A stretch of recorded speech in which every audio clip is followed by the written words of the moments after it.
Hello friends, మనం ఇక్కడ మరి కట్టకు మైసమ్మ చేస్తున్నారు చూడండి.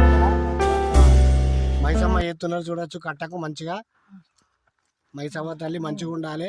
శరణుమై దేవాని భవాని బదులు రామమ్మ దేవి రాని మమ్మాయి తల్లివి మై కలపవల్లివి నిన్ను కొలిచి పూజింతురాట ఓయమ్మ ఓకమ్మ చేకమ్మను బంగారి బొమ్మ ఆట నిన్ను వర్త చేయగానంతటి వాణ్ణి నేను మూనుడా జానుడా కపిస్తాను దయతీక్షించి నాజిమ్మ తోడుగా అమ్మ హుసనబాదు మైసమ్మ ఉరడి మైసమ్మ నగర మైసమ్మ నల్ల మరి మైసమ్మ ఇంటి హిండే మైసమ్మ అటువంటివి అమ్మవారు అల్లి శాని బట్టి ఆటలాడించినట్టు ఇల్లు శాపను బట్టి దిగులు పెట్టించినవమ్మ పక్క పక్కన వేటి పద పృథ్విని బట్టి నువ్వు పక్కల ఆపిల్ల బరిపితే మైసమ్మ